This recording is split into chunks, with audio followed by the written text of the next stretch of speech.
Bienvenue sur Destination Crypto, le podcast qui vous emmène sur les sentiers tortueux de la crypto-monnaie. Je m'appelle Thibaut Coussin, je suis auteur et coach crypto. Ma mission, c'est de vous aider à comprendre l'univers de Bitcoin afin que vous profitiez de ce marché en pleine croissance. Si ce sujet vous intéresse, je vous invite à vous abonner et à reprendre un peu de café pour attaquer cet épisode. Vous êtes prêts ? Allez, c'est parti.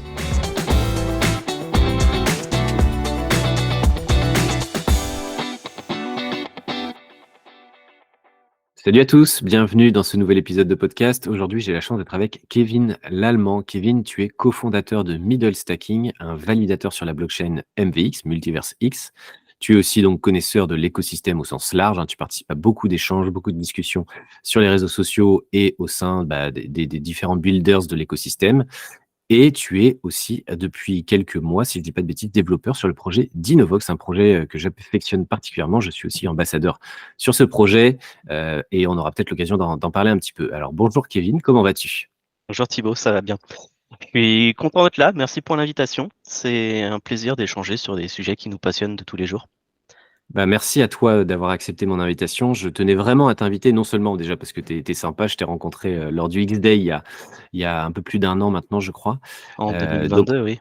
voilà, en 2022, où c'était un moment assez sympa et on a pu échanger déjà dans la vraie vie. Donc ça, c'est toujours appréciable. Et en plus, vu que tu es validateur sur la blockchain Multiverse X, c'est l'occasion pour moi et pour l'audience d'apprendre plein de choses. Et notamment, qu'est-ce que c'est qu'être un validateur concrètement au quotidien, ce que ça implique en termes techniques, en termes de machines, en termes de paramétrage que tu peux faire. Et voilà, on va passer un peu de temps ensemble pour parler de ça.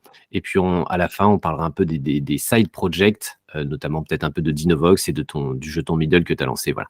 Donc d'abord, pour commencer, est-ce que tu peux nous parler de ton parcours et nous dire comment l'univers de la blockchain est arrivé dans ta vie ? Bien sûr, avec plaisir. J'ai un profil plutôt technique. Je suis un passionné en fait du développement web depuis ma plus jeune, depuis qu'Internet existe, on va dire, parce que ça fait longtemps. J'ai travaillé dans une entreprise qui développait et intégrait des logiciels de gestion pendant 15 ans. J'ai fait leur site internet, j'ai fait des scripts de développement spécifiques pour les clients, pas mal de formations. J'ai toujours été très proche en fait de nos utilisateurs. Je pense que c'est ce qui explique aujourd'hui mon attrait pour la communauté et l'accompagnement que je fais un peu tous les jours dès que j'ai du temps, et c'est vraiment passionnant. Et j'ai découvert en fait la blockchain un peu comme tout le monde pendant la période Covid, puisque c'est le moment où on n'avait plus grand chose à faire, on pouvait plus se déplacer, et vraiment par hasard, parce que je crois que c'était une application qui s'appelait Coin App à l'époque, qui fonctionnait avec le XYO Network. Je l'ai utilisé un peu comme un utilisateur lambda et j'ai découvert qu'il était possible de transférer les points de fidélité, enfin les points que tu gagnais dans le jeu, sur la blockchain Ethereum. Alors évidemment, avec tous les inconvénients que ça impliquait, c'était lent, c'était cher, tu perdais la moitié de tes points dès que tu faisais un transfert. Et j'ai pas beaucoup creusé à ce moment-là sur Ethereum, même si j'ai commencé vraiment à m'intéresser au sous-jacent, à savoir la blockchain, les tokens, les coins et tout ce qui s'ensuit en fait. Et dans les grandes lignes, petit à petit, en fait, j'ai commencé à chercher, à prendre part à soit miner du Bitcoin, soit faire de la validation en proof of stake, qui me plaisait beaucoup plus dans les fondamentaux, même si aujourd'hui je fais les deux. Et je voulais pas me lancer sur n'importe quoi. Et à l'époque, le proof of stake, c'était encore un peu, comment dire, maladroit, avec je crois qu'à l'époque c'était DAI que j'avais commencé à regarder. Il y avait plein de trucs qui marchaient pas. Il fallait une grosse machine, tu pouvais pas découper la blockchain. Ça, c'était une horreur. Et en plus, ça était en train de disparaître. D'ailleurs, depuis, je crois que j'en ai pas beaucoup entendu parler. Je pense que j'ai bien fait de pas me lancer là-dessus. Ouais, et j'en profite pour revenir, pour préciser un peu le rôle d'un validateur, c'est que chaque blockchain en proof of stake a on va dire, un socle commun, mais avec des petits ajustements. Ces ajustements fait qu'il faut une machine plus ou moins puissante pour être validateur. Le rôle de validateur, tu vas me le confirmer, mais tu participes au consensus et tu permets de sécuriser la blockchain à travers ton action. Mais donc voilà, j'ai compris que tu étais arrivé par le biais d'une application, Coin App, et que petit à petit, tu as gratté et tu as fini par trouver un modèle qui avait l'air de te convenir pour devenir validateur, c'est ça? Tout à fait, oui. J'ai eu alors en fait, je commençais à chercher un peu et je suis tombé sur une des vidéos, non pas de Wen à l'époque, mais elle va avoir son importance un peu plus tard, sur une vidéo des validateurs Multiversix, à l'époque Elrond, qui échangeaient un peu sur leur. C'est une vidéo qui est sur YouTube, hein, qui date de, je crois, de fin 2019 ou 2020. Alors peut-être moi je l'ai trouvé en 2020 à l'époque. Où en fait ils échangent un peu sur ce qu'ils ont fait, ils montrent le logiciel qui permet de consulter un peu ce qui se passe au niveau des blocs, etc. La blockchain, elle n'est pas lancée, elle est encore accessible en termes de tokens, et je commence alors c'est accessible mais pas donné, donc je commence à réfléchir, à me dire est-ce que je vais mettre de l'argent là-dedans, est-ce que c'est vraiment intéressant, tu sais, t'es pas, t'es pas comme aujourd'hui avec les certitudes que c'est une blockchain qui va marcher, il y a vraiment beaucoup de doutes. Il y a pas, personne n'en parle. Et j'ai mis un peu de temps en fait alors déjà à étudier un peu la technologie parce que j'y connaissais rien, et aussi à franchir le pas d'acheter suffisamment de tokens en proof of stake pour pouvoir participer sur le réseau. On va voir un peu comment fonctionne, je pense, dans le déroulement de cet échange, comment fonctionne le stake et qu'est-ce que ça implique d'être validateur. Mais la base, en fait, du proof of stake, c'est vraiment de mettre en jeu, d'avoir, comme certains disent, skin in the game. C'est vraiment, tu mets en jeu des tokens et tu es prêt à les perdre, ou du moins à payer des amendes sur Multiversix aujourd'hui si tu tentes de réaliser des opérations qui sont pas bénéfiques pour le réseau et que tu te fais prendre en plus. Donc, dans tout, Ouais, c'est ça. voilà. Et ce qui est important, c'est que chaque blockchain, par exemple Avalanche, par exemple Multiversix ou d'autres, ont des contraintes de jetons minimum à avoir pour être validateur. Voilà. Et sur certains écosystèmes, notamment je crois que c'est sur Ethereum, ça coûte extrêmement cher d'être un validateur. Sur Multiversix, actuellement, c'est à peu près combien de jetons et donc ça représente combien pour être un validateur? Alors, ça a toujours été, jusqu'à présent, ça a toujours été 2500 IGLD, ce qui est, au moment où je commençais à regarder, ça représenterait entre 5 et 10 000 euros entre contre-valeurs. Donc, ça commence à. Alors, pour moi, c'était une somme monstrueuse. Pour certains, c'était peut-être pas grand-chose. Mais on met pas 10 000 euros sur la table sans réfléchir un petit peu. Et Clairement. Et tu l'as précisé, c'était le tout début. le C'est-à-dire qu'on tout savait pas début, si ça allait tourner, on savait pas si la communauté allait prendre voilà. et que l'équipe était ultra fiable derrière. Enfin voilà, il y avait plein d'interrogations derrière, quoi. C'est 10 000 euros quand même injectés de façon assez risquée, hein. On va pas se le cacher. Extrêmement risqué, oui. On Mm. peut pas dire autrement. On n'a aucune garantie que le token, surtout après l'ICO, bon, ça montait doucement, mais ça montait pas spécialement. Et j'observais un peu, et en fait, je crois que j'ai FOMO, genre quelque chose comme 4 jours après la vidéo de Asher, parce que je m'intéressais déjà à la technologie, j'avais envie de participer. Et quand il a commencé à en parler, tout le monde s'en est emparé, et il a fallu que je me dépêche de rentrer. Et finalement, j'ai acheté un peu plus cher que ce que j'aurais pu éventuellement, mais avec ce FOMO-là, j'avais déjà un peu moins de doute sur le fait que il y aurait un minimum d'adoption et que ça irait dans le bon sens. Ouais. Et maintenant, 2500 EGLD, c'est une somme qui est beaucoup plus importante qu'à l'époque quand tu as commencé.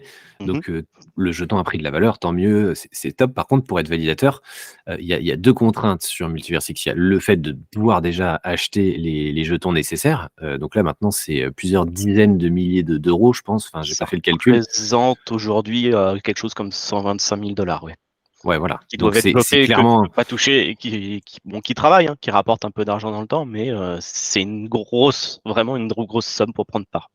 C'est ça. Et en plus, il y a un nombre de validateurs limite imposé par l'écosystème. C'est-à-dire qu'on peut pas, tout le monde ne peut pas rejoindre, entre guillemets, il y a un nombre limite. Et bah, ceux qui sont les mauvais élèves peuvent sortir, je pense, et d'autres peuvent les remplacer. Mais il y a un nombre limite. D'ailleurs, je ne sais pas exactement actuellement à combien est ce chiffre. Il y en a 3200. On a 3200 validateurs, donc 3200 fois 2500 e-gold qui sont bloqués à minimum sur le réseau. Après, il y a des mécanismes qui permettent de bloquer un peu plus d'e-gold que les 2500 par validateur, parce que si tu en as 2600, bah, tu vas pas pouvoir recréer un nœud. Par contre, tu peux tout mettre sur le même nœud et ça rapporte un peu plus. D'accord. Voilà. Et toi, donc, tu as été assez vite dans la liste des validateurs parce que tu t'y es pris très tôt et finalement, tu as lâché le billet au bon moment, quoi. Alors, je m'y suis pris très tôt, mais j'ai pas pu participer parce que je m'y suis pris trop tard aussi. C'est-à-dire qu'il y avait toute la phase Battle of Node à l'époque où on testait le réseau, on faisait vraiment du challenge pour voir sur le testnet, combien de transactions on pouvait réaliser, si ça tenait le choc, si on arrivait à le faire tomber, etc. Donc, j'ai pas commencé à valider le mainnet. Je crois que c'était juillet 2020, et moi j'ai commencé. En gros, le réseau était complètement fermé pendant 4 mois. Il était impossible, interdit d'ajouter des validateurs depuis l'extérieur. Et ils ont ajouté la file d'attente en novembre, je crois, 2020. Et du coup, j'ai ajouté mon validateur à cette époque-là. Et il a fallu que j'attende quelque chose comme 2 mois pour que le validateur, donc 2 mois sans récompense, pour que le validateur puisse commencer à prendre part au réseau. Et c'était pas parce qu'il y avait des gens qui quittaient, mais parce que la fondation Multiversix, Elrond à l'époque, libérait des places pour que des gens, pour commencer en fait à décentraliser petit à petit le réseau, pour que les gens puissent s'emparer et prendre part au consensus. Absolument, c'est très important ce que tu dis parce que je crois qu'on a donc des phases de décentralisation prévues par la team Multiversix, que là on est à la phase, je crois c'est 4, si je dis pas de bêtises. 3.5 actuellement. La phase 4, 3.5. elle devrait intervenir, on va en parler dans 2 minutes, elle devrait intervenir là dans les mois qui viennent. D'accord. Et c'est important de préciser, voilà, 3200 validateurs, c'est quand même conséquent et c'est une preuve de décentralisation quand même du réseau. Tous les écosystèmes n'ont pas autant de validateurs et n'ont pas un réseau aussi décentralisé que celui de MVX. On est d'accord? À ma connaissance, oui. D'accord. Et alors maintenant, j'aimerais me plonger dans ton quotidien, savoir ce que c'est que, une fois que tu as réussi à rentrer dans le cercle fermé des 3200 validateurs, donc tu as investi de l'argent.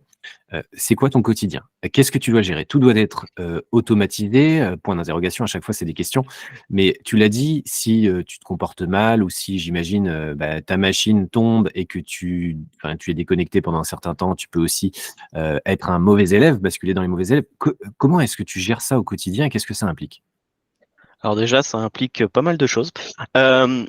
Bon, on va pas être. La gestion d'un validateur, c'est pas extrêmement technique. On a accompagné pas mal d'utilisateurs. On a un canal Telegram avec les validateurs francophones. On a accompagné des dizaines de personnes qui avaient jamais touché à un serveur et qui aujourd'hui font tourner leur validateur sans problème et qui arrivent à maintenir leur nœud. C'est pas extrêmement complexe. C'est à la portée de n'importe quelle personne qui peut lire un manuel et passer quelques heures quitte à l'accompagner, passer quelques heures sur le sujet, et il y arrivera. C'est pas, il y a quelques contraintes techniques qu'il faut prendre en compte. Il faut bien sécuriser le serveur, fermer les ports, retirer la connexion route. Enfin, il y a pas mal de choses qu'il faut qu'il faut faire au-delà de la documentation qui est fournie. Parce que si tu peux installer ton validateur juste en suivant la documentation sur le site internet, c'est très facile, tu en as pour 10 minutes. Mais il y a des opérations qui ne sont pas forcément explicitées dans la sécurisation du serveur. Sinon, on va dire c'est pas quelque chose qui va t'occuper H24. Tu vas voir ton serveur une fois de temps en temps, peut-être tous les 2-3 mois, ou des fois une fois par semaine, ou des fois vraiment sur des périodes très courtes, une fois tous les jours, on va avoir des mises à jour à appliquer. C'est juste une ligne de commande à passer et c'est fini. En termes de maintenance, à part regarder un peu la machine à jour et de suivre les annonces des mises à jour et faire un peu de monitoring, s'assurer que ta machine elle est en ligne. Il y a vraiment pas beaucoup de contraintes techniques. C'est pas, D'accord. Et, ça et marche tout seul dans l'ensemble. la machine en elle-même, c'est plutôt, alors là, je parle de façon générale, hein, tu Mhm. parles pas forcément de ton cas à toi, mais ceux avec qui tu as échangé, ceux qui mettent en place comme ça ce modèle validateur, ils ont la machine chez eux ou ils ont des accès pour une sorte de serveur à distance? Comment ça se passe? Il y a un peu de tout à ma connaissance. On a des utilisateurs qui font tourner ça dans leur maison parce qu'en fait, bon, il suffit d'une machine qui n'est pas extrêmement puissante. Surtout aujourd'hui, si tu fais tourner qu'un seul validateur ou avec le multicam, mais ça c'est une autre histoire, ça devient plus compliqué. Je sais qu'il y a un stacking provider, par exemple, qui fait tourner ça sur des machines locales avec une connexion par satellite. C'est quoi? C'est Starlink de mémoire. Donc ça tourne sur ça ne demande pas énormément de performance. Et du moment où tu as un ping suffisamment correct, tu arrives à sécuriser le réseau, même en décentralisé en dehors d'un data center. Après, à ma connaissance, la majorité des validateurs sont sur des data centers différents. Même au sein du même stacking provider, ils répartissent leurs risques, soit dans plusieurs data centers chez le même fournisseur, soit chez plusieurs fournisseurs, pour pas avoir toutes leurs machines au même endroit si jamais il y a un souci chez ce data center, par exemple. Oui, c'est ça. Le nerf de la guerre pour un validateur, c'est de s'assurer que, enfin, le uptime, je sais plus exactement comment on Oui, dit c'est en ça. français, mais d'être toujours connecté avec une bonne connexion, un bon débit et de alors vérifier que ton activité est «bienveillante» entre guillemets. Ça, je sais pas à quel niveau tu as la main là-dessus, parce que les mauvais élèves se font taper dessus, mais pour être un mauvais élève, si ce n'est des problèmes de connexion, liés à un serveur, je sais pas, une panne, une déconnexion ou autre, c'est une activité manuellement malveillante que tu pourrais mettre en place. Sinon, il n'y a pas d'autres risques particuliers. Alors aujourd'hui, les risques en termes de malveillance, il n'y en a pas beaucoup, si ce n'est en effet être déconnecté. En soi, être déconnecté du réseau, c'est une malveillance parce que tu ne soutiens plus le réseau quand il peut en avoir besoin.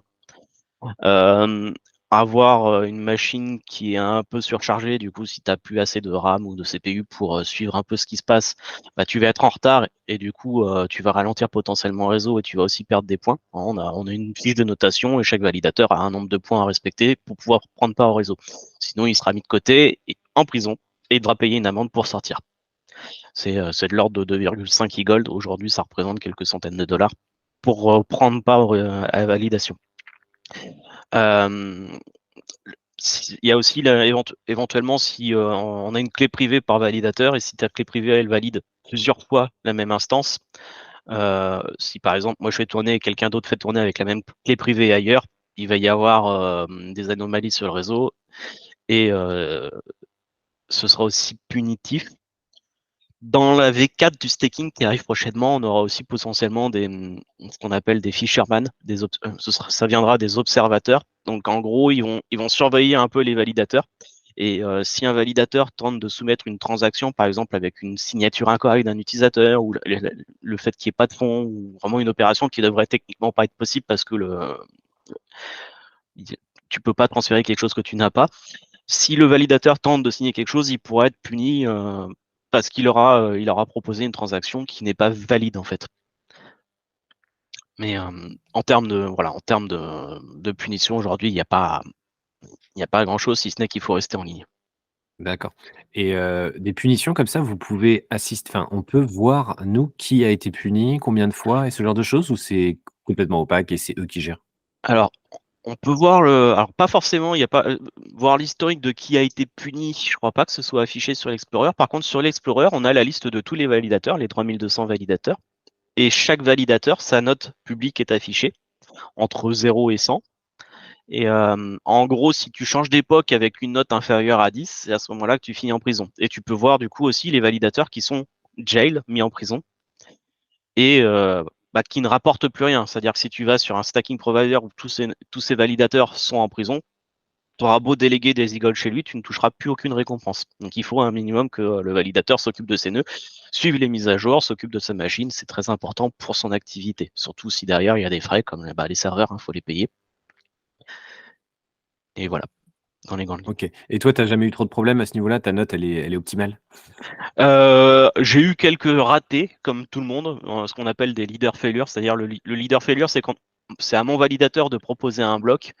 C'est si tu rates cette proposition, c'est là que ta note descend. Mais à part, t'es pas forcément responsable en fait. Si quelqu'un derrière toi était un peu en retard, toi tu récupères le bloc du retardataire et du coup c'est pas parce que tu as raté un bloc que tu es forcément responsable. Ça arrive d'avoir des leader failures à cause de quelqu'un d'autre qui a traîné un peu à te donner la liste des validations, par exemple. Enfin, la liste des transactions qu'il a tenté de traiter. J'ai jamais eu de nœud verrouillé sur le mainnet. Je m'amuse régulièrement à le faire sur le testnet et le devnet parce que ça permet de tester un peu comment ça marche, tester les performances des machines, voir quelles sont les limites, qu'est-ce qui se passe si tu fais pas la mise à jour, combien de temps ça dure, etc. Mais globalement, si un validateur suit pas, il faut quelque chose comme 12 heures pour tomber à zéro. Et si en moins de 12 heures, tu tombes à zéro au changement d'époque, c'est là que tu subis la punition. Oui, alors pour ceux qui ne connaissent pas le changement d'époque, une époque, c'est un jour Voilà, sur la blockchain MVX et donc une époque égale à un jour, un c'est cycle, on va dire. c'est 24 heures C'est ça. OK. et ça Est-ce que tombe à 17 heures en ce moment à peu près. Ça varie, c'est ça se ça et décale donc petit. pour vous qui, faites du stacking, par exemple, sur MVX, qui vous intéresse, voilà, c'est votre récompense, elle tombe à peu près aux alentours de 17 heures, heure française. Voilà. Justement, j'aimerais qu'on aborde un petit point, côté vraiment, là, investisseur, utilisateur qui mettons, des EGLD, en stacking. On choisit notre staking provider, donc ça peut être le tien, ça peut être un autre. Mmh. Le tien, c'est Middle Staking. Ça tombe bien parce que sur les 5 staking providers que j'ai, moi, sur MVX, il y en a un, c'est Middle Staking et Merci. j'aimerais savoir ce qui se passe, en fait, dans le smart contract ou le code qui est exécuté quand on dit: OK, moi, je vais envoyer, je sais pas, 10 EGLD à ce staking provider, je valide la transaction et qu'est-ce qui se passe? C'est-à-dire que ça c'est un smart contract qui gère ça? Comment est-ce que, toi, est-ce que tu sais comment tout ça fonctionne dans le détail et tu peux nous en dire un peu plus? Bien sûr, je connais, j'ai eu le temps de creuser depuis le temps. En fait, Multiversix, donc qui a développé la core team, hein, qui a développé la blockchain, et du coup les smart contrats de délégation, ils ont fait une sorte de contrat de tous les contrats. Donc, en gros, n'importe qui avec 1250 e-gold peut appeler ce contrat principal, payer. Alors payer, c'est prêter en fait, hein, parce qu'on peut les récupérer plus tard si on décide de sortir, c'est pas perdu. Ils sont vraiment verrouillés, mais ils sont là. Tu peux verrouiller 1250 e-gold et demander à ce contrat, tous les contrats, de te créer ton propre contrat de staking. Donc ça va te générer un contrat sécurisé, euh, qui va être pris en charge par la plupart des applications comme Xportal ou le Web Wallet ou n'importe qui souhaiterait mettre ça sous forme d'application décentralisée, avec les endpoints qui sont ouverts et tout ce qui va bien. Et donc ce contrat-là, euh, il dispose de quelques paramètres que moi, en tant que stacking provider, je peux ajuster. Comme par exemple, je peux affecter une identité. Je peux définir un plafond de combien d'e-gold j'accepte en délégation maximum. Je peux définir mes frais de service, c'est-à-dire quel pourcentage de frais je vais prélever sur les récompenses que les validateurs vont générer avec les e-gold qu'on va prêter. Et ajouter et retirer aussi des clés de validateur pour pouvoir mettre minimum un validateur avec 2500 e-gold au total, ou comme middle staking aujourd'hui, on a 31 validateurs associés à notre contrat de staking. D'accord, donc quand on cible middle staking provider, derrière, il y a 31 validateurs, Voilà. qui sont intégrés dans cette entité middle staking. Aujourd'hui, on a quelque chose comme 126 000 e-gold qui sont verrouillés, qui nous permettent de... alors, comme le réseau est un peu limité, on a quelque chose comme 4000 e-gold par validateur au lieu de 2500. Et ça nous permet de prendre part. Du coup, ça gère quelque chose. On a 1% du réseau. Et tous les e-gold, en fait, qui sont déposés par les utilisateurs sur le contrat standard qui est déployé par ce contrat de tous les contrats, nous, on n'y a pas accès. À aucun moment, en fait, on a la possibilité de modifier le contrat, de sortir les fonds des utilisateurs. La garantie que les utilisateurs ils ont à tout moment, c'est que un e-gold déposé, c'est un e-gold récupéré quand ils le souhaitent. Il y a 10 jours d'attente, hein, tu ne peux pas les retirer instantanément, mais au bout de 10 jours, ta garantie, c'est que si tu as déposé 100 e-gold, tu récupéreras tes 100 e-gold. Le risque pour les utilisateurs, c'est de choisir un stacking provider qui ne maintient pas ses nœuds ou qui décide de stopper son activité et de ne pas toucher de récompense. Donc pendant 10 jours, il va devoir unstacker et changer de stacking provider le temps pour se positionner ailleurs et récupérer à nouveau des récompenses sur le réseau.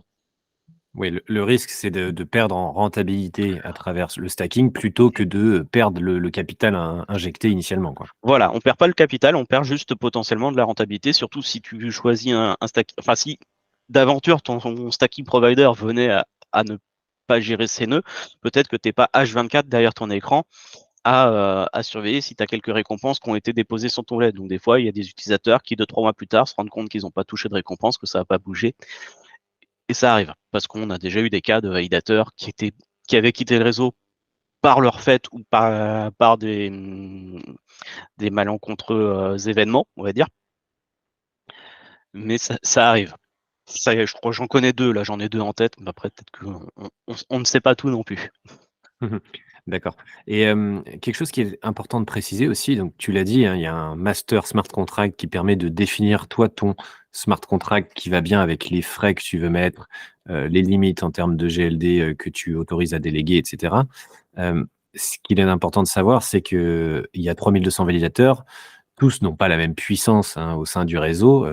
Middle Stacking, je pense qu'il est déjà commence à être bienvenu et commence à être, assez important. Mais il faut aussi dire que, certes, on va se baser sur, forcément les frais impliqués pour, maximiser notre rentabilité, hein, en tant qu'investisseur. Mais il faut aussi penser à la décentralisation du réseau et essayer de répartir un peu le poids de chaque stacking provider. Ça, tu es d'accord avec moi là-dessus? Je suis parfaitement d'accord avec toi. D'ailleurs, même moi en tant que middle staking, on a quelques Z-Gold et moi en tant que Kevin.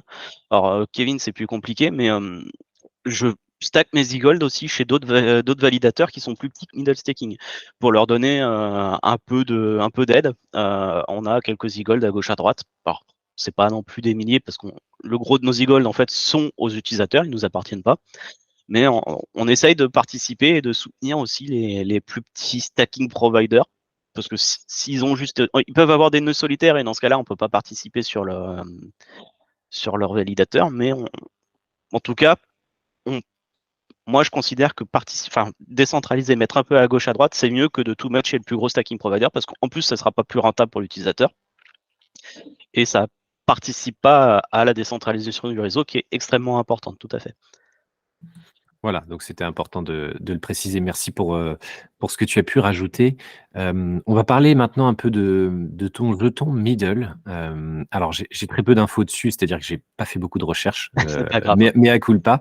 Mais je sais que tu as lancé un jeton qui s'appelle, Middle, lié à Middle Staking. Est-ce que Tout tu à peux fait. nous en dire un peu plus? Quand est-ce que tu l'as lancé et à quoi il sert? Alors, quand est-ce que je l'ai lancé? Je l'ai lancé en fait, ça fait, quelques années déjà que je pense à sortir le jeton middle. Le 1er constat de middle enfin pour le jeton middle, c'est que, en en gros, à partir d'un certaine valeur par e-gold, pour participer au staking, les utilisateurs ils peuvent pas déposer moins de 1 e-gold. Donc quand l'e-gold il est à 50 $, ça va, c'est accessible. Par contre, quand on commence à être à 500 $, ça devient extrêmement compliqué de faire du staking. Bon, aujourd'hui, cet aspect-là pour le mid n'a pas beaucoup de sens, mais demain, on pourra dire bah tu peux quand même participer un peu à la sécurisation des réseaux au travers d'un sous-jacent qui est le mid et toucher une partie des récompenses générées par les validateurs avec l'interface qu'on propose qui permet de stacker tes mines en fait et de récolter des tokens dans le temps. Donc on a lancé ça un peu après le XD en 2022, même si j'ai passé un an en fait à bosser, à faire des échanges avec avocats et compagnie, ça a été une horreur. Euh, on a fait notre première distribution du token, je crois, de fin 2022, peut-être au mois de décembre 2022. Si je me trompe pas, oui, c'est ça.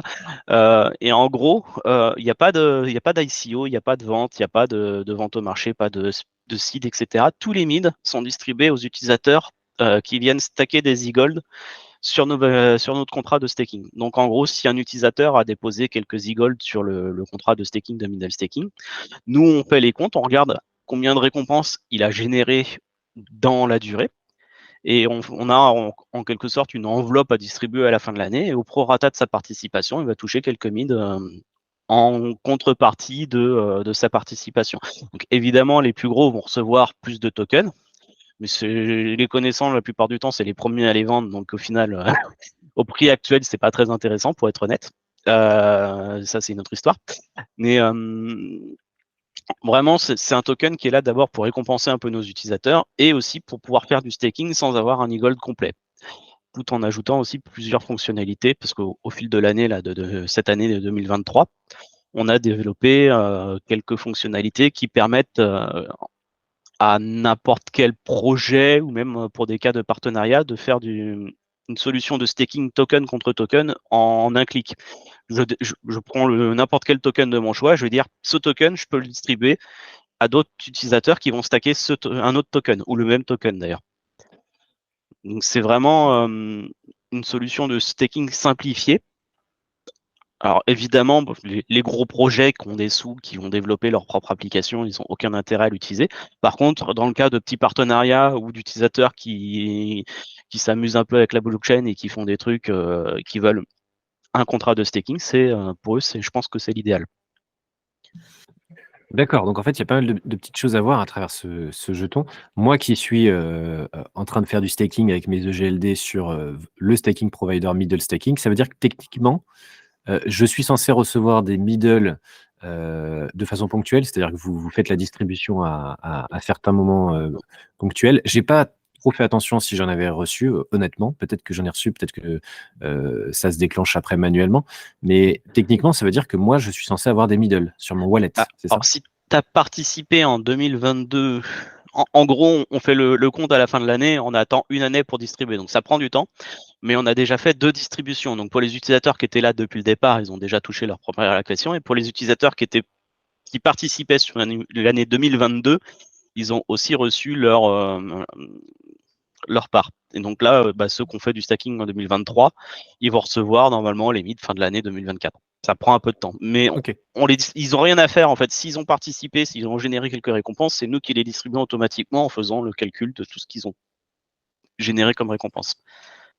Ils les D'accord. reçoivent dans leur wallet automatiquement. Et donc la pratique, une fois qu'on a des middle, donc certains les vendent, d'accord, très bien.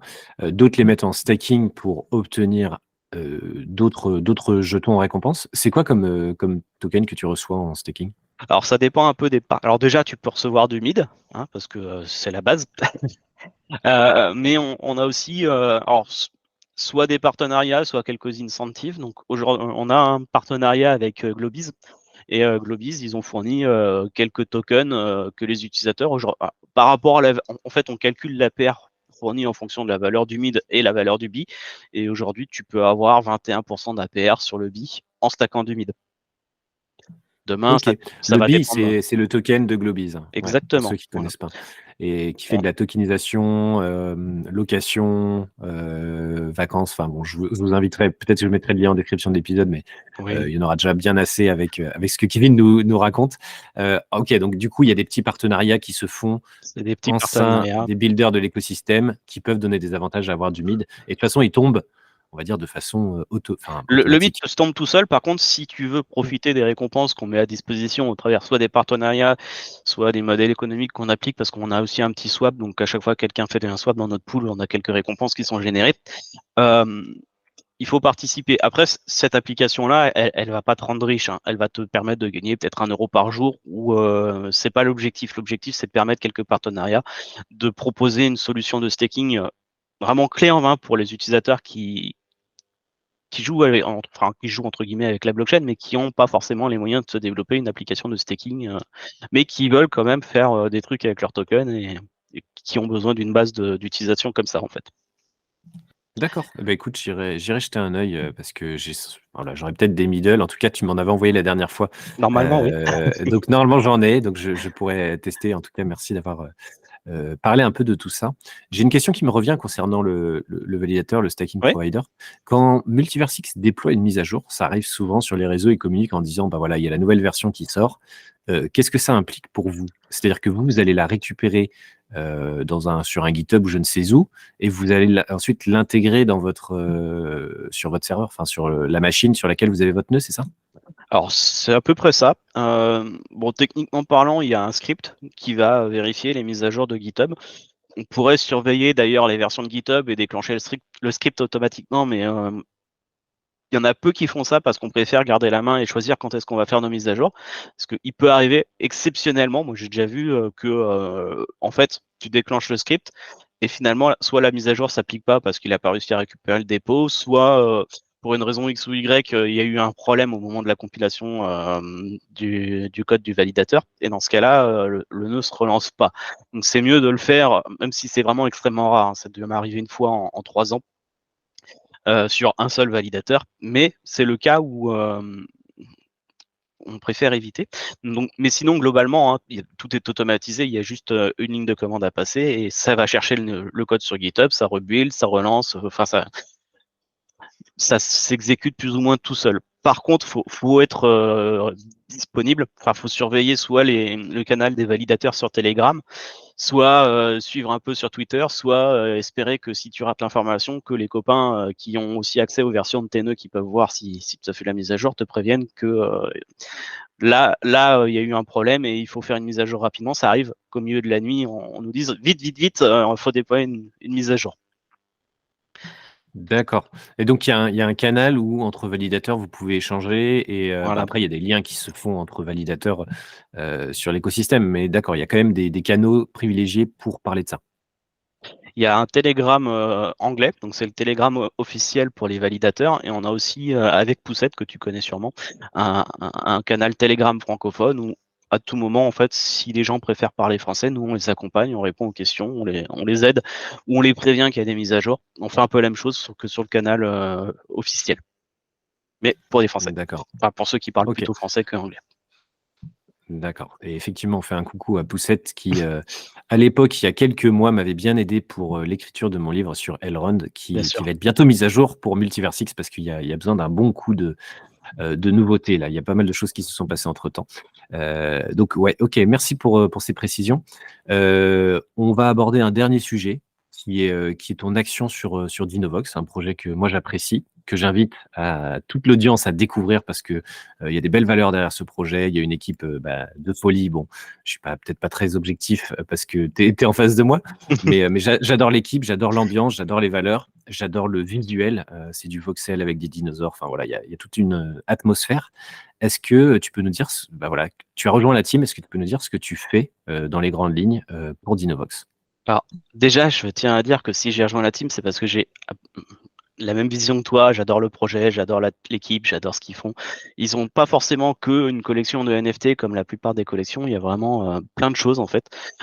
Moi, ce qui m'intéressait le plus dans la proposition, c'était le Pix Academy, la partie formation, accompagnement des acteurs commerciaux et curieux. Donc c'est vraiment cette partie-là qui m'a le plus attiré en fait, je pense. Alors, c'est quoi la Pix Academy pour le coup? Alors la Pix Academy, ça va être vraiment l'accompagnement des commerçants. C'est du terrain ou terrain, on va dire. J'en ai pas encore fait, donc je peux pas t'expliquer en détail ce que j'ai fait. Mais c'est vraiment un aspect formation, accompagnement des utilisateurs et des commerçants qui veulent se lancer sur la blockchain. Donc, si tu as ton petit commerce pour faire du commerce classique et que tu veux te lancer dans les paiements en crypto, ce sera sûrement un très bon moyen de te faire accompagner par les utilisateurs, pas par l'équipe, par exemple. D'accord. Je Et peux pas j'en trop profite pour m'étaler sur le dire que sujet parce que voilà, c'est un peu. oui, oui, tout ne peut pas forcément être dit, hein, j'imagine. Ce que je peux préciser à l'audience, c'est qu'il y a un épisode qui avait été fait avec le big boss du projet, hein, Helmut Banner. Je mettrai le lien dans la description de cet épisode si vous voulez en savoir plus sur Dinovox. Voilà, il y a un formidable écosystème et ils veulent vraiment développer, je vous spoil pas trop, mais sur une île, l'activité sur une île bien connue, et avec des petits dinosaures en visuel. Et toi, donc, tu as rejoint l'équipe il y a quelques mois Mhm. pour les soutenir techniquement, hein, c'est ça? Voilà, sur le plan technique, ils avaient besoin d'accompagnement, que ce soit pour savoir si, ne serait-ce, est-ce que certaines choses étaient faisables en termes de développement de smart contracts, aussi d'accompagnement pour la gestion des transactions, etc. Vraiment pour apporter tout ce que j'ai passé sur Middle Staking en termes de temps, de formation, d'apprentissage, etc. Pour pouvoir leur redistribuer ce savoir et les accompagner au jour le jour sur la partie technique. Très intéressant. Ok, bah écoute, on va voir comment évolue le projet. En tout cas, ça va plutôt dans le bon sens. Donc toi, tu as ton activité de validateur, de staking provider. Tu as tes projets en parallèle avec le jeton MID et puis tous les partenariats, les petites features que tu ajoutes, plus ton activité sur Dinovox maintenant. Est-ce que tu as d'autres projets ou d'autres aspirations prochainement à nous partager? J'ai plein de choses, mais pas beaucoup de temps, enfin plus beaucoup de temps. Euh, J'accompagne un peu eCompass qui fait des graphiques pour Multiversix, donc le suivi des prix sur les exchanges. Même si mon activité est très limitée par manque de temps et j'aurais aimé pouvoir participer un peu plus, mais c'est un bon petit projet que j'aime bien, que je soutiens en fait depuis les XD 2022, mais avec pas mal de complexité technique, et c'est vraiment très, très intéressant parce que pour maintenir ce genre de projet à flot, il y a vraiment beaucoup de choses à mettre en place, et c'est des choses que j'ai besoin pour middle staking et pour les Dinovox et potentiellement pour d'autres projets comme par exemple la gestion des API. C'est vraiment des points de difficulté extrêmement importants parce que les API publiques de Multiversix sont très limitées en termes de consultation. Donc on se retrouve très vite à pu pouvoir servir les données qui nous intéressent pour les utilisateurs qui viennent consulter le site en fait. Donc en gros, on développe vraiment cette partie-là aujourd'hui pour Ecompass. Ok. Et donc, toutes tes activités, là, finalement, sont de près ou de loin, enfin, surtout de près, liées à MVX, à Multiversix. Est-ce Aujourd'hui, qu'à un oui. moment donné, ouais, aujourd'hui, est-ce qu'à un moment donné, tu t'es dit, bah tiens, j'aimerais bien être validateur sur un autre écosystème, sur une autre blockchain. Il y a une autre blockchain qui t'avait intéressé peut-être pour mettre les mains dans le cambouis et être validateur ou pas du tout? Alors, moi j'aime bien faire les choses dans l'ordre, dans l'ordre entre guillemets, hein, c'est-à-dire que ça me déplairait pas d'être par exemple stacking provider sur Ethereum, mais sur le plan technique, ça implique énormément de choses. On n'a pas les mêmes facilités pour déployer des contrats, faut faire tes propres contrats de staking. Il y a énormément de développement que je pourrais faire aujourd'hui. Si aujourd'hui Multiversix n'avait pas ses contrats sécurisés, je pourrais faire un équivalent où les utilisateurs pourraient participer. Ça demande pas mal de temps, de développement. Je tiens pas forcément à monter des services où les utilisateurs doivent envoyer leurs fonds sur mon wallet, et après moi avec mon wallet je vais faire du staking pour eux. C'est quelque chose qui rentre pas en fait dans ma partie comment dire. Tu veux dire que dans l'approche fondamentale du staking, il y a des différences entre un staking sur Ethereum et un staking sur MVX? Tout à fait. Je connais pas assez bien Ethereum, il y a peut-être des trucs qui ont évolué, mais à ma connaissance, il n'y a pas de. Alors, je sais qu'il y a des systèmes très centralisés où tu peux déposer des Ethers, même si c'est partiel. Il faut 32 Ethers hein, pour monter un validateur sur Ethereum, ce qui est pas une petite somme. Moi, je peux pas le permettre. J'ai pas les 32 Ethers, donc je vais pas le faire à titre personnel. Et en plus, si tu veux pouvoir ouvrir de la délégation à des utilisateurs, bah, il y a un moment d'aspect technique à prendre en compte pour le faire. Et je sais qu'il y en a un qui le font, mais c'est vraiment, en fait, ils sont devenus tellement gros qu'ils ont pris une grosse partie de la validation sur Ethereum. Et Tu ça parles rentre. de Lido, non? Ouais, c'est Lido? ça, c'est Lido. Ok. J'avais Mm. un doute, mais tu peux du coup leur déléguer des Ethers, mais c'est ultra centralisé en fait. Et il n'y a personne d'autre à ma connaissance qui le fait. Peut-être que c'est le cas maintenant, mais tu dois développer de A à Z en fait ton contrat de staking, et avec les inconvénients que ça apporte en fait. Ok. Ça rentre pas en fait, ça rentre pas dans ma partie dans dans ma liste de points que j'apprécie. Et c'est ce que j'aime sur une Multiversix. Tu peux proposer d'autres services, mais bah faut du temps, faut beaucoup de temps pour les développer. Et aujourd'hui, c'est D'accord. compliqué. Ok, et oui, faire des choix. Mm. En tout cas, tu as un planning bien chargé. Oui, C'était très intéressant. merci. Je te réinviterai quand il y aura d'autres sujets. En tout cas, tu es le bienvenu. Est-ce que tu as une dernière chose à partager à l'audience, quelque chose à ajouter? Vas-y, tu as carte blanche pendant 2 minutes si tu le souhaites. Oh, trop bien. En fait, on a parlé pas mal du passé, de l'existant, et j'aimerais aussi parler du futur du staking qui arrive dans la prochaine mise à jour, qui est la phase 4 du staking, en fait, qui va supprimer cette file d'attente interminable, où en gros, n'importe quel validateur avec suffisamment de fonds, peut-être que ça va faire monter un peu le plafond nécessaire pour participer, mais tu vas prendre la priorité dans la file d'attente si tu as un peu plus de top-up que les autres. Et à partir en fait de cette mise à jour, si tu te donnes les moyens financièrement pour participer, tu pourras rentrer sur le réseau sans attendre 2, 3, 4 mois d'attente. Et leur système est assez bien pensé pour ceux qui ont plusieurs validateurs. C'est progressif. En fait, ils vont sélectionner ton premier nom en priorité, puis après ils vont regarder les autres en fonction du top-up respectif de chacun pour permettre un peu à tout le monde de participer si tu as plusieurs validateurs. Ou si tu as un validateur avec suffisamment d'e-gold, tu pourras quand même prendre part au consensus et ça va, à mon avis, même si ça augmente les fonds nécessaires pour le staking, je pense que ça va permettre aussi d'augmenter la décentralisation et d'avoir des nouveaux acteurs qui vont rentrer pour participer. D'accord. Cette date de mise à jour, on a une estimation actuellement? On estime que ça va arriver vers février-mars 2024. On n'a pas de date exacte, mais en tout cas, la version est presque prête ou prête, je ne sais pas à quel point, mais elle existe.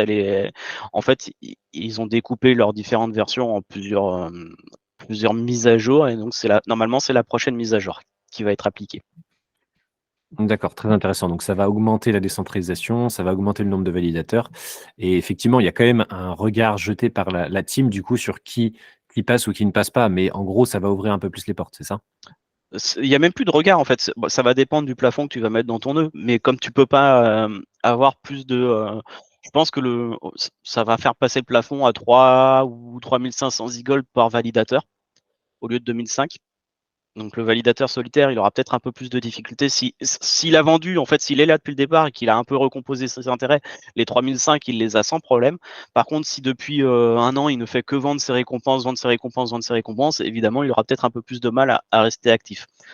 Mais globalement, hein, les validateurs qui sont là depuis longtemps, normalement, ils doivent avoir assez d'e-gold dans staking pour rester actifs sur le réseau. Normalement. D'accord. OK, bah, merci en tout cas pour ces Voilà. précisions. On enregistre le 31 janvier 2024. Alors l'épisode sortira sans doute en février, hein, parce que je vais pas le sortir aujourd'hui. Mais aujourd'hui, c'est un jour très particulier pour l'écosystème MVX, parce que Benjamin Mingqiu, le CEO, le big boss de MVX, doit faire une annonce, tonitruante. Il y avait un compte à rebours de 23 jours, si je dis Ouais, pas de c'est ça, bêtises, c'est 23 ça? jours. 23 jours de compte à rebours, donc tout le monde attend une news trépidante aujourd'hui. On a pris le risque de faire l'enregistrement alors que peut-être la news est tombée là dans l'heure où on a échangé. Est-ce que toi, tu as une idée? Vas-y, tu fais un one shot de ce que tu penses que ça peut être. De toute façon, on écoutera ça avec le sourire quand on aura la news effective. Mais voilà, si tu as une supposition, ce serait quoi, toi? Moi, j'ai envie de dire que ce sera un partenariat avec Twitter et Xpayment. Mais je le dis avec beaucoup de modestie dans le sens où ça peut ne pas être ça et on en rigole beaucoup avec Bitcoin et Couteau. Mais il y a énormément d'indices et de coïncidences qui font penser que ça peut être ça. Et il y aura évidemment aussi les sovereign shards, le staking phase 4 qui arrive probablement très bientôt. On a eu Trust là qui a annoncé hier qu'ils avaient onboardé le Liechtenstein, je crois, de mémoire. Mais si je devais dire quelque chose par défaut, j'ai envie de dire Twitter parce qu'en fait c'est tellement gros que personne n'y croit. Mais on verra dans la journée qu'est-ce qui va nous Ce pondre. serait quelque chose de tout simplement monstrueux. Enfin Oui, là, c'est là, tellement monstrueux que personne ne veut y croire. Et je pense que même si cette news c'était le cas, elle peut pas être pricée tellement c'est inenvisageable en fait sur le plan de l'onboarding. Mais ouais, c'est pour ça que moi j'y crois même pas trop, tu vois? J'étais parti plutôt sur un truc, pour modérer un peu ouais, mon attente. ton Mais propos. écoute, si jamais ça arrive, en tout cas, alors là, j'offrirai un EGLD, à toi et un à toute Ah, l'audience. Enfin à toute l'audience, un EGLD à gagner pour l'audience. Mais, en tout cas, ce bah, serait une nouvelle extraordinaire. J'espère que ça arrivera. si ça arrive pas, je veux bien aussi offrir un IGLD à l'audience, il n'y a pas de problème.